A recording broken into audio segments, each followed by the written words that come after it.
چھوڑیں، ادب کو ملحوظ رکھیں اور یہ دیکھیں کہ ہماری نگاہوں کے سامنے کون ہے ایسے مبارک چہرے کہ جن کے متعلق اگر ہم گفتگو کریں تو قسم خدا کی یہ وہ مبارک نفوس ہیں کہ جنہیں نسبت ہے اس ذات سے کہ اگر ہم ان کی آنکھوں کی بات کریں تو ان آنکھوں کو ان آنکھوں سے نسبت ہے جن کے بارے میں ہمارے امام نے کہا ہے جس طرف اڑ گئی دم میں دم آ گیا اس نگاہ عنایت پہ لاکھوں سلام۔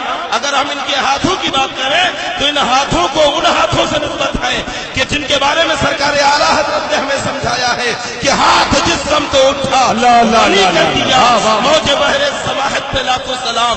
اگر ہم ان کی زبان کی بات کریں تو ان کی زبان وہ زبان ہے کہ جنہیں اس زبان سے نسبت ہے جن کے بارے میں سرکار اعلیٰ حضرت فرماتے ہیں وہ زبان جس کو سب کن کی کنجی کہے، وہ زبان جس کو سب کن کی کنجی کہے اس کی نافذ حکومت پہ لاکھوں سلام۔ حضرات محترم ایسی عظیم اور باوقار شخصیتیں آپ کے سامنے جلوہ بار ہیں، قسم خدا کی آج صرف علاقہ اور صوبہ یو پی ہی نہیں بلکہ پورے ہندوستان کے اندر سرکار حضور گلزار ملت نے وہ انقلاب پیدا کیا ہے کہ جتنے بڑے بڑے ڈھونگی پیر تھے، جتنے بڑے بڑے بابا تھے جو جھولے لٹکا کے پھر رہے تھے، شریعت کا مذاق بنا رکھے تھے، لوگوں کی عقیدتوں کا جنازہ نکال رکھے تھے، لوگوں کی محبتوں کو دفن کر رکھے تھے، سرکار گلزار ملت نے جب جارحانہ وار کیا ہے تو ایسے سارے پیر اپنا جھولا اور بورا سمیٹ کر گوشہ نشین ہوتے نظر آ رہے۔ اور مشاہدہ ہے مشاہدہ ہمارے علاقے مہاراشٹر اور ایم پی میں سرکار حضور گلزار ملت نے وہ انقلاب پیدا کیا ہے۔ کبھی آئے اور آ کر دیکھے کیسا انقلاب پیدا کیا۔ ارے بڑے بڑے نئے پیر آ رہے تھے، نئے نئے، اور کچھ تو آپ کے صوبے سے بھی آ رہے تھے۔ حضرت نے وہاں پہنچ کر ان کی چھٹی کی ہے۔ ایسے ایسے پیر آ رہے تھے، عورتوں کی طرح جٹا رکھ لی، سامنے عورتیں بیٹھی ہیں، ہاتھ پیر دبوا رکھے ہیں، اور پھر مریدوں سے کہہ رہے ہیں کہ ہم طریقت والے ہیں، ہمارے یہاں معاذ اللہ نماز ضروری نہیں ہے کیونکہ نماز شریعت والوں کے لیے، تو تم نماز وغیرہ نہ پڑھو، ہم قیامت میں سب دیکھ لیں گے معاذ اللہ۔ ایسے پیر ہم نے حضرت کو خبر کی، اور جس علاقے میں وہ پیر آتا تھا نا الحمدللہ ہر سال حضرت کا اس علاقے میں جلسہ ہوتا ہے، ناگپور کے اس علاقے میں، اور ایسے ماحول میں سرکار حضور گلزار ملت نے کام کیا۔ میں تو بتا نہیں سکتا، کبھی موقع ملے تو آپ خود آ کر دیکھیں کہ سرکار حضور گلزار ملت نے علاقہ مہاراشٹر، ایم پی اور چھتیس گڑھ میں کس طرح سے انقلاب پیدا کیا ہے۔ اور قسم خدا کی بس ہم تو یہی دیکھتے ہیں کہ رب تبارک و تعالیٰ کا لاکھ لاکھ احسان ہے کہ سرکار تاج الاولیاء رحمت اللہ علیہ کے طوفان ہمیں با کرامت بھی عطا کیا ہے۔ میرے مرشد اجازت با کرامت شیخ، ماشاءاللہ، حق ہے، حق ہے، حق ہے، واہ واہ واہ واہ واہ، سبحان اللہ، زندہ باد زندہ باد زندہ باد، ماشاءاللہ۔ اور سرکار تاج الاولیاء نے بھی سرکار حضور گلزار ملت کو ایسا تاج پہنایا ہے کہ جتنے ہیں سب کی آنکھیں خیرہ ہو گئی دیکھ کر، دنگ رہ گئے۔ ایسا با کمال با کرامت، اور کوئی مبالغے کی بات نہیں کر رہا ہوں، آپ یہ نہ سوچیں کہ مبالغہ آصف بھائی بارہا آتے ہیں، ناگپور اکثر حاضری ہوتی ہے، پوچھئے آپ ہمارے یہاں پہ علاقہ مومن پورہ ہے، آپ نے سنا ہوگا ناگپور میں مومن پورہ ایک علاقہ ہے، وہاں پہ حضرت کے ایک مرید ہیں جن کا نام ہے محمد شاکر اسماعیلی۔ ان کے ساتھ ایک واقعہ اکثر ہوتا تھا کہ جب بھی ان کے یہاں کوئی بچہ پیدا ہو تو مر جاتا تھا، بچتا ہی نہیں تھا، کئی اولادیں ان کی فوت ہو گئی، اور جب ان کے ہاں ایک لڑکا پیدا ہوا تو ہمارے ایک بہت بڑا ہاسپٹل ہے میوا ہاسپٹل، ڈاکٹروں نے کہہ دیا کہ یہ لڑکا 3-4 دن کا مہمان ہے، نہیں بچے گا۔ حقیقت ہے یہ، پوری رپورٹیں رکھی ہمارے پاس میں، ہم نے تو پوری رپورٹیں محفوظ کر کے رکھ لی ہیں کہ یہ بچہ نہیں بچے گا۔ کہ کیوں؟ کہ اس کا دل 8 انچ کا ہے، ہارٹ جو نا ہارٹ، 1 دن کا بچہ ابھی پیدا ہوا اور 8 انچ کا دل لے کر پیدا ہوا۔ ڈاکٹر نے کہا کہ یہ درلبھ بیماری ہے اور جو بچے ایسے ہوتے وہ بچتے نہیں ہیں۔ اب انہوں نے آؤ دیکھا نہ تھا، ڈاکٹر نے بھی واپس کر دیا، کرے تو کیا کرے، حسن اتفاق ان کی قسمت جاگی، حضرت ناگپور میں ہی تھے۔ کیا کہنا، واہ واہ واہ، سبحان اللہ۔ ڈاکٹر شاہنہ ہے ہمارے یہاں، حضرت کی مریدہ ہے، ان کے گھر میں حضرت کا قیام تھا، کچھ نہیں کیا انہوں نے۔ جب ڈاکٹر نے کہا کہ یہ بچہ نہیں بچے گا تو وہ بھی ایک دم عقل معاف ہو گئی، سیدھے گئے اور حضرت کی بارگاہ میں پیش کر دیا کہ حضرت بس اس بچے کو آپ کو بچانا۔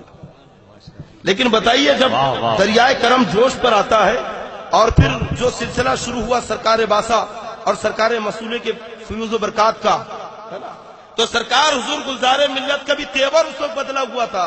بہت سارے لوگ کمرے میں موجود تھے کہ سب باہر چلے جائیں۔ باہر کیا، شاکر بھائی سے کہا بچے کو لٹا دو، بچے کو نیچے لٹایا اور حضرت نے پڑھ کر اس بچے پہ کچھ دم کیا اور اپنی شہادت کی انگلی سے اس کے سینے پر نشان لگایا اور کہا کہ للہ بچے کو گھر لے جاؤ، اب دوا خانہ مت لے جانا۔ ارے بڑے بڑے ڈاکٹر گارنٹی نہیں لے رہے ہیں، جو اس فن کے ماہر ہے وہ ہاتھ ٹیک رہے ہیں کہ بچہ بچ نہیں سکتا۔ ارے اب تک وہ مادی ڈاکٹر کے پاس تھا، لیکن جب روحانی ڈاکٹر کا ہاتھ لگا ہے تو اب بچے کو کسی قسم کا خطرہ نہ کیا ہے۔ گھر لے گئے اور اپنی اہلیہ کے پاس بچے کو دے دیا اور کہا کہ حضرت نے کہہ دیا بچوں کو لے جانے کی کوئی ضرورت نہیں کہی۔ عورتیں کہاں مانتی ہے کیا؟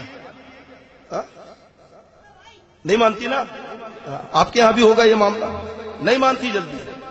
شاکر بھائی بیچارے کام پہ گئے، عورتوں نے بچے کو اٹھایا اور پرائیویٹ ہارٹ کے ڈاکٹر کے پاس لے گئے، پوری اسے بتائی رپورٹیں سب، اس نے پھر بچے کا ایکس رے وغیرہ نکالا، سونوگرافی کی، اور جب نکالا تو پوری رپورٹیں نارمل آئی۔ عموماً بچے کا جو دل رہتا اتنا بڑا اس کا ہارٹ ہو گیا۔ وہ ساری رپورٹیں لے کر ہی اپنے شوہر کو اس نے بتائی۔ ہمارے شاکر بھائی نے رپورٹیں لی اور دونوں رپورٹیں گورنمنٹ ہاسپٹل کے ایک بڑے ڈاکٹر کے ہاتھ میں دی جو ٹریٹمنٹ کر رہا تھا اس بچے کا۔ اس نے جب دیکھا تو حیرت سے کہتا ہے کہ کیا یہ دونوں رپورٹیں ایک ہی بچے کی ہے؟ یہ ہے روحانی ڈاکٹر۔ ہم تو اپنی قسمت پہ ناز کرتے ہیں کہ اللہ نے ہمیں با کرامت مرشد عطا فرمایا۔ رب تبارک و تعالی حضرت کا سایہ تا دیر ہمارے سروں کے اوپر قائم رکھے۔ ماشاء اللہ، صلی اللہ تعالی علیہ وسلم۔ واہ زندہ آباد، زندہ آباد، ماشاء اللہ۔ ارے اعلیٰ حضرت نے تبھی تو کہا کہ وہ زبان جس کو سب کن کی کنجی کہیں اسی زبان سے نسبت ہے۔ اور جب اپنے نانا کی بارگاہ میں التجا کی ہوگی کہ یا رسول اللہ اس بچے کو اچھا کر دے، تو شہزادوں کی ہڈ بھی تو کچھ معنی رکھتی ہے۔ بات ہے، واہ واہ واہ، ارے کیا کہنا، شہزادوں کی ضد بھی تو کوئی معنی رکھتی ہے۔ اور ہمیں یقین ہے کہ جب سرکار حضور گلزار ملت ایک بچے کی صحت کے لیے نبی کی بارگاہ میں التجا کر دے اور آقا اسے شفا بخش دے، تو کل قیامت میں اگر یہ ہمارے لیے ضد پر آ گئے کہ مولا یہ میرے غلام ہے، یہ میرے عاشق ہے، تو قسم خدا کی رسول پاک صلی اللہ تعالی علیہ وسلم کبھی اپنے شہزادے کی ضد کو نکار دے، ممکن ہی نہیں۔ ارے شہزادوں کی تعظیم، پھر آصف بھائی کی وہی بات یاد آ رہی ہے، وہی کرتا ہے جو بالکل اور مکمل 100% حلال کا ہوتا ہے، جس کی رگوں میں سچا خون ہوتا ہے، وہی آل نبی کا ادب و احترام کرتا ہے۔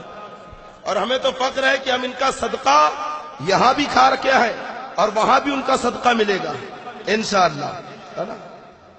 علم غیب دو قسم ہیں، جس پر دلائل قائم ہو، جس پر دلائل قائم نہ ہو، دونوں کی تعریف بتا دیا۔ اب دلائل قائم نہ ہو تو وہ کیا ہے؟ ماں کے پیٹ میں کیا ہے، لڑکا ہے یا لڑکی، کون جانتا ہے؟ ارے بولیے، اللہ جانتا ہے کہ ماں کے پیٹ میں لڑکا ہے یا لڑکی، اچھا ہے یا برا، لیکن اللہ نے یہ علم اپنے نبی کو بھی عطا فرمایا۔ حضرت ام فضل کہتی یا رسول اللہ میں نے خواب دیکھا ہے کہ کسی نے آپ کے بدن کا ٹکڑا کاٹ کر میری گود میں رکھ دیا۔